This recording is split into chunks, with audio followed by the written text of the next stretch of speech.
الحمد لله وحده، والصلاة والسلام على من لا نبي بعده. أما بعد، فأعوذ بالله من الشيطان الرجيم. بسم الله الرحمن الرحيم. الرجال قوامون على النساء، صدق الله العظيم. وقال النبي صلى الله عليه وسلم: الجنة تحت أقدام الأمهات، أو كما قال عليه الصلاة والسلام. अगर बज़्म हस्ती में औरत न होती, अगर बज़्म हस्ती में औरत न होती, ख्यालों की रंगी में जन्नत न होती।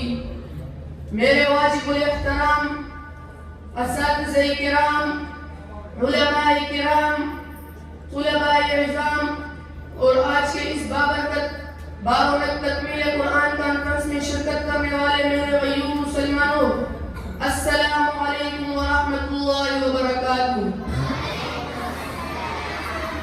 आज मुझे जिस मौजू पर लफ्ज़ करने का हुक्म दिया है वो है इस्लाम में औरत का मकाम। सामिईन करामी, बात जदीद तालीम याफ्ता हज़रात जिनको पढ़े लिखे जाहिल के न ज़्यादा मुनासिब है, इनकी तरफ से ये बात तवातुर के साथ कही जा रही है कि औरत हमारे मुआशरे का मज़लूम तरीन तबका है, इसके हुकूक पामाल हो रहे हैं, इसका इस्तेहसाल हो रहा है। और साथ साथ ये बात भी कही जा रही है कि यूरोप ने औरत को आज़ादी दी है, इसको हुकूक दिए हैं, इसको मर्द के बराबर खड़ा किया है, जिसकी बदौलत वो खूब तरक्की कर रही है। लेकिन हकीकत ये है कि दुनिया में किसी मजहब, किसी तमद्दुन, किसी सोसाइटी और किसी कानून ने औरत को मुकाम और मर्तबा नहीं दिया है जो इस्लाम ने इसे दिया है। तारीख उठाकर देखिए, कदीम यूनान में औरत को शैतान की बेटी और नजास्त का मुजस्सिमा समझा जाता था। वो गुलामों की तरह बाजारों में बेची जाती थी, मिराज में इसका कोई हक न था। रूमियों ने औरत को जानवर का मकाम दिया था, निकाह को औरत के खरीदने का जरिया समझा जाता था, उसूलन औरत को हमेशा नाबालिग समझा जाता था, मामूली कसूर पर औरत कत्ल कर दी जाती थी। पहले अरब ज़माने जाहिलियत में लड़कियों को जिंदा दरगोर कर दिया करते थे। यहूदियत के यहाँ काफी अरसे इस बारे में इख्तिलाफ रहा कि औरत इंसान है भी या नहीं। बहुत सौ का ख्याल था कि औरत एक इंसान नुमा हैवान है जिसे मर्दों की खिदमत के लिए पैदा किया गया है। हिंदू औरत की जुदापन है इसको तो तस्लीम नहीं करते। शौहर मर जाते तो बीवी को भी शौहर की चिता पर जलकर मर जाना पड़ता था। ईसाइयों के यहाँ औरत की क्या कदर और कीमत थी, इसका अंदाजा इस बात से लगाया जा सकता है कि सन 582 में कलीसिया के एक मंच ने फतवा दिया था कि औरतें रूह नहीं रखती।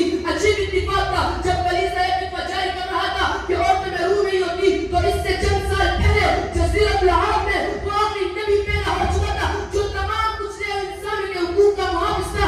अल्लाह ताला के आखिरी नबी सल्लल्लाहु अलैहि वसल्लम ने औरत को जिल्लत और पस्ती की गहराइयों से उतारा और आफत और आफत वाले बुलंद मकाम पर फाइज कर दिया। अगर आप दूसरी तहजीबों के मुकाबले में इस्लाम का मुताला करें तो आप ऐसा कबूल करेंगे। औरत तहस्सुन थी, इस्लाम ने इसको फक़्र सरिया पहुंचा दिया। वो गिरदरा थी, इस्लाम ने इसको सुर्मे चश्म यानी नूर चश्म बना दिया। वो कांटे के बिस्तर पर थी, इस्लाम ने इसको पूरी के सिर पर बिठा दिया। वो मौत आया की कश्मकश में थी, इस्लाम ने इसको जिंदगी अता की। वो ज़ेब में खाना थी, इस्लाम ने इसको जीनत का शाना बना दिया। वो पामाल थी, इस्लाम ने इसको बाकमाल किया। वो बर्बाद थी, नशात थी, इस्लाम ने इसको शाद किया, आबाद किया। इसका काम सिर्फ मर्द के दिल को लगाना था, इस्लाम ने इसके जिम्मे गर्दों से जाने लगा दिया। मुआशरे के पीछे काम में एक तरफ वो मुआशरा था, इसमें बेटी का होना बाइश शर्म था। वो बाप थी, वो मुजस्सिम गुनाह थी, वो नऊसत थी, वो बदबख्ती की अलामत थी, वो शैतान का नुमाइंदा थी, वो जहरीला सांप थी, वो कड़वा खून थी, वो हाथों की मेल का चेल थी, वो पाँव की दूध थी, बोझ थी। इस्लाम ने इससे आत्मत की इज्जत दी। मैं तस्लीम करता हूँ, इस्लाम औरत के हुस्न को, इसको जवानी को पर्दे में कैद करता है, लेकिन इस्लाम औरत को इज्जत देता है। इस्लाम औरत को बचपन में शफ़क़त देता है, इसे जवानी में मोहब्बत देता है, इसे बुढ़ापे में आत्मत देता है, इसे मरने के बाद दुआ नफ़रत का हक़ देता है।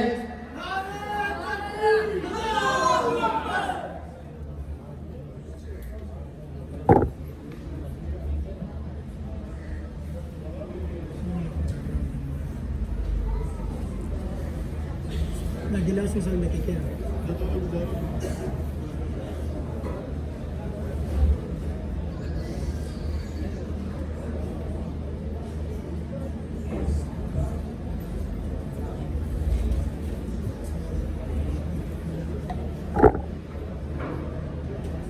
यूरोप के अंधे परिस्कारों से पूछता हूँ, तुमने औरत को क्या दिया? तुम कहते हो कि हमने औरत को हुकूक दिए, लेकिन मैं कहता हूँ कि तुमने औरत के हुकूक छीन लिए। तुमने औरत की मांग का गुम कर ली। तुमने औरत से इसका घर गृहस्थ का किरदार छीन लिया। तुमने बेटी को सच से आंचल खींच लिया। तुमने बेटी को शफ़क़त और मोहब्बत से महरूम कर दिया। तुमने औरत के हुस्न को तमाशा बना दिया। तुमने इसकी जवानी को खिलौना बना दिया। तुमने इसके जिस्म को जिनसाज़ा करार दिया है। तुम औरत को शम्मे महफिल बनाना चाहती हो, इस्लाम ने इसको ज़ीनत का शाना बना दिया। वाक़िअ दावाना अल्हम्दुलिल्लाहि रब्बिल आलमीन।